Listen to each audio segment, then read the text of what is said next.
Hey, welcome back to Downloadable Content. Today it's time to break down everything that's going to come out in the latest update. This is literally going to blow your mind. The Baron has literally just dropped some amazing news for the next update for Blade and Sorcery called the Centauri update. The Baron kicks things off and says, "Hello mates, it's the Baron," and as promised, he's back with some preview news for the Centauri update.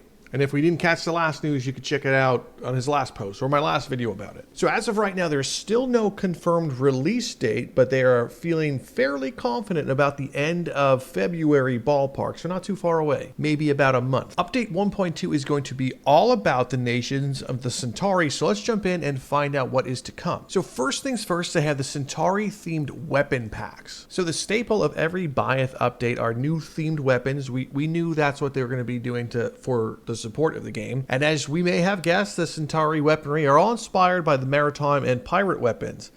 So looking here, we have some really cool cutlasses and a dueling saber. I also really want, I don't know if these wooden not scabbards but holders that they're showing in these screenshots, I want to be able to get them. I want to believe that these are in the game, but there's something telling me that we're not going to get access to these weapon holders. But please, oh, it'd be so cool to have those weapon holders. Oh, come on. But anyway, looking at these sabers, they look so well modeled. Oh my goodness. Like, even the Racto weapons looked really cool. These ones just, you can see like little nicks and dings in the blades already. Very cool. I'm very excited to get my hands on these ones. But Baron says it's not just about swords. There's a new boarding axe that joins the roster and an unusual entry to the spear category called the harpoon. So this boarding axe is like, oof, that looks so fun. You can stick people with the pointy part, hit them with this one. Of course, slide down ropes with the other end.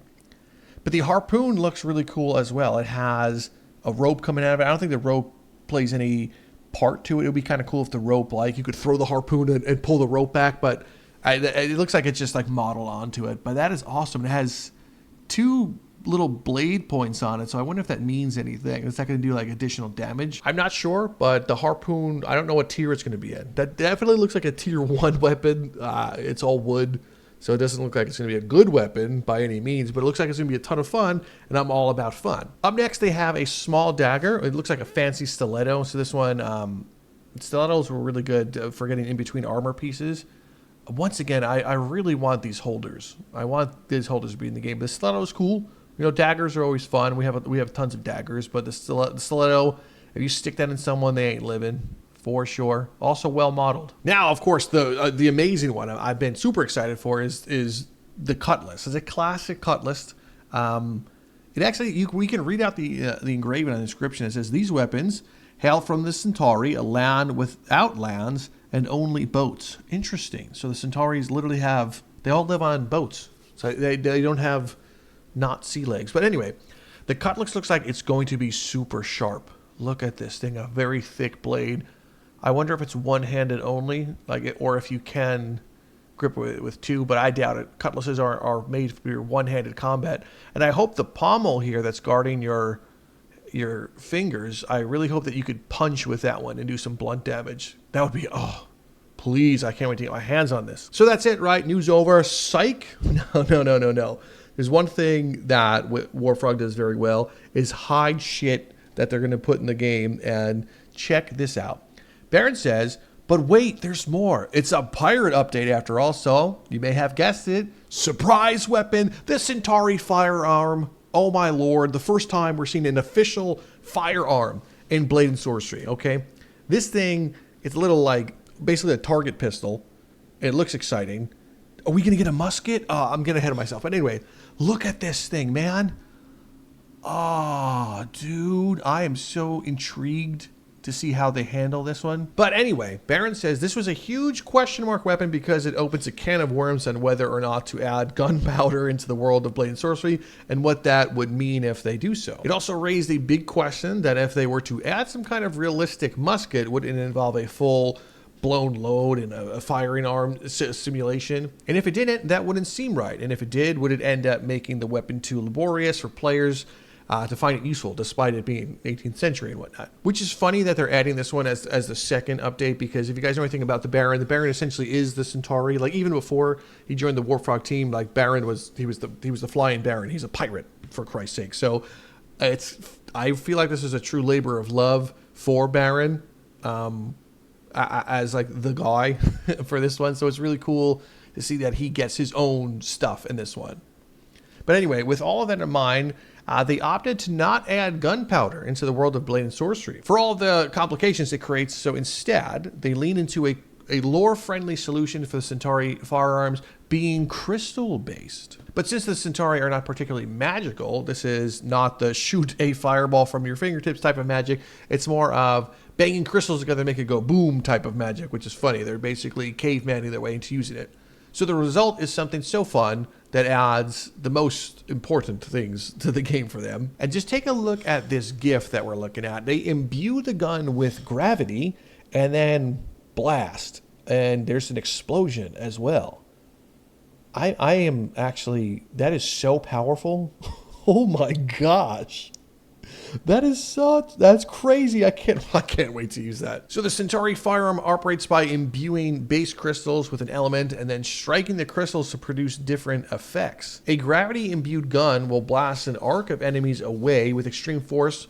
Meanwhile, a fire imbued gun can ignite enemies and creates fire. But I want to go back and take a look at that first statement they said. It says the Centauri firearm operates by imbuing a base crystal with an element and then striking crystals to produce different effects. So what does that mean? Does it just mean that you're only imbuing these weapons, or do you actually have to sacrifice like crystals in order to use it? That would be very interesting. A very cool game balance just in Crystal Hunt alone, of course. But imagine you have to actually sacrifice your gravity crystal to use this thing, and you're like, well, no more gravity magic. But aside from that, take a look at this GIF of him firing the flame, and in the GIF I can tell he's trying to make a thumbnail out of it. Look at this.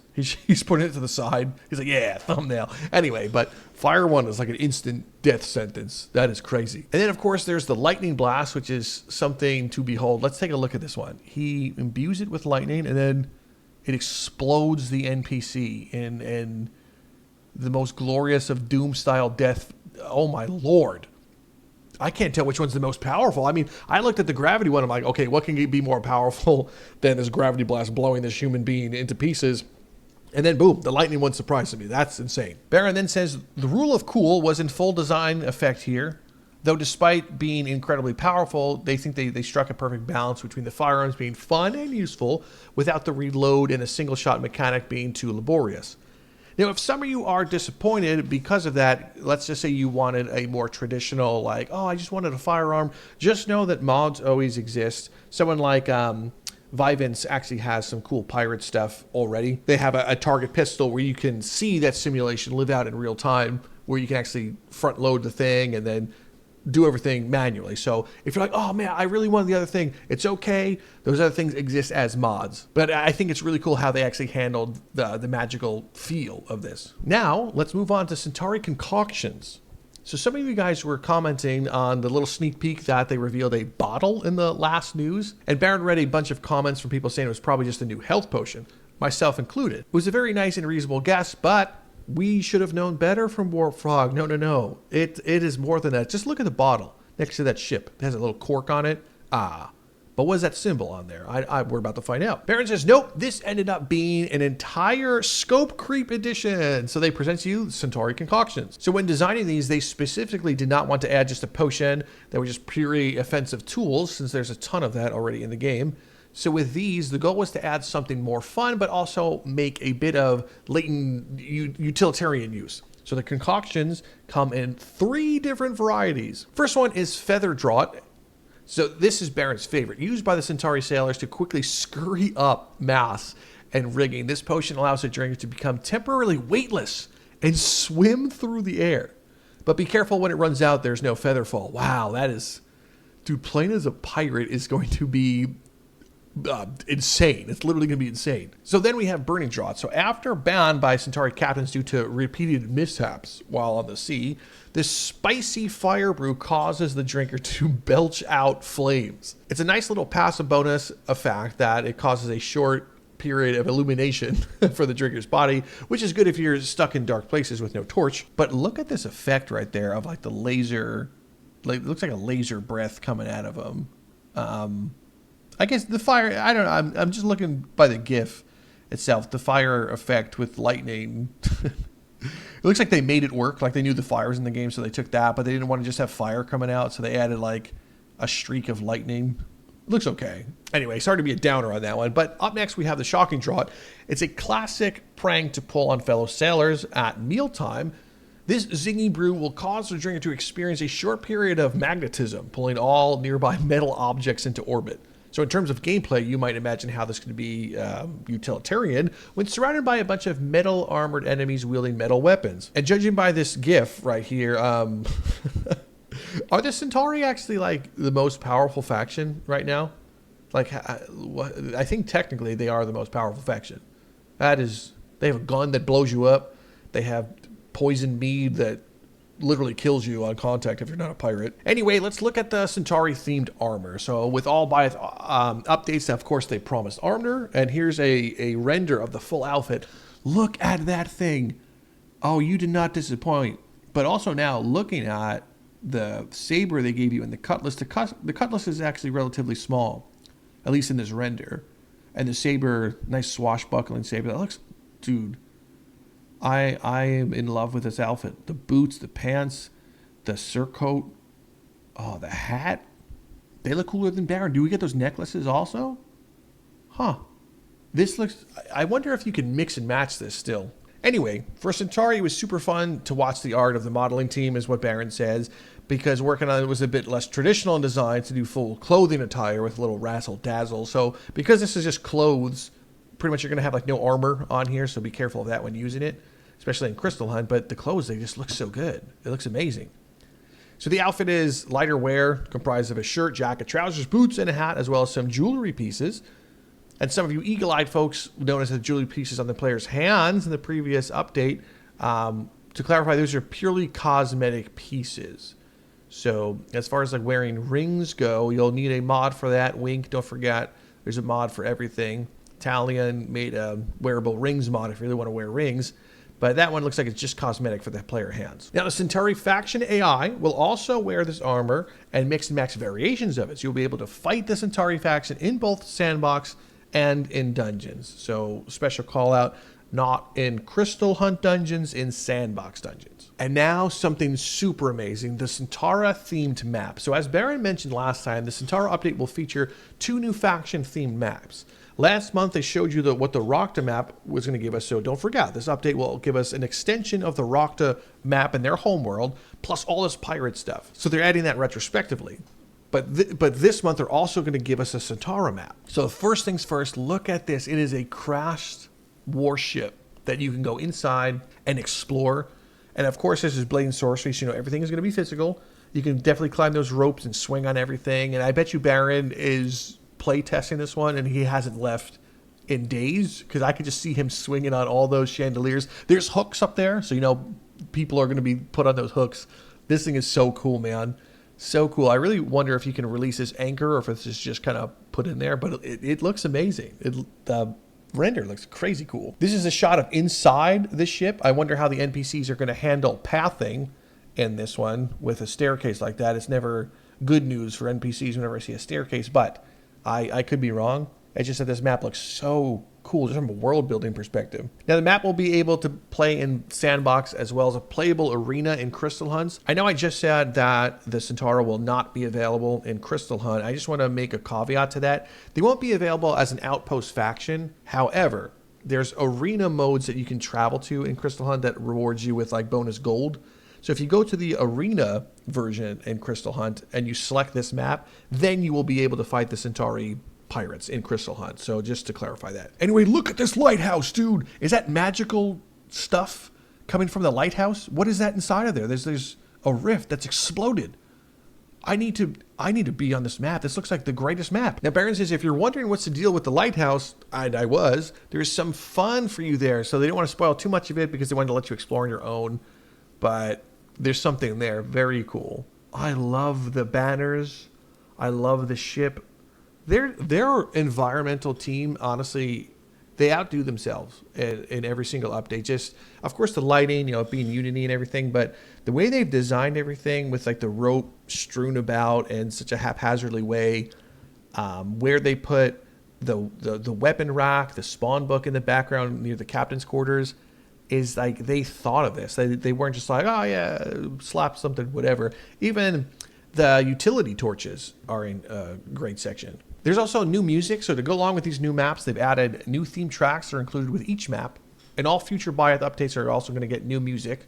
So the songs are composed by Glamdoc, their same composer who did all the original music for the game. That is awesome. Now, I'm not going to play this right here for you guys, the Rockta OST, but it's there if you guys want to find it yourself. Now, here's a surprising thing. There's a buoyancy simulation. So Baron says you can't have a water-themed map without simulated floating. Now, if you guys remember, there was a mod called Buoyancy back in, I think it was U12, possibly, I think it was U12, made by Hugh Johnner. And Hugh Johnner escaped my dungeon. But aside from that, I've been noticing an awful lack of Hugh Johnner related mods that all seem to turn into game-based stuff. So, I don't know, did they kidnap Hugh Johnner and make him make all these mods into the base game? We're going to find out. But anyway, Baron Sounds, they started off as a small simulation, and they tested it and got surprisingly deep. So included in the Centauri update, objects will now float in the water depending on various factions such as weight and material. He says objects. I don't know if that's going to be people. Like what if you throw a person into the ocean? But if I scroll down a millimeter, it says, and if you're wondering, that includes bodies. It does. Look at this. They're floating in the water. Oh my God. Oh my God. What happens if they're alive? You guys go too far. You're doing too much in the best way possible. Thank you for including this. Thank you. Please put fish in here. You want to know what? If these guys can actually I just solved it. We don't need fish. Someone make this mod. I'm sorry. My brain is in full ADHD mode.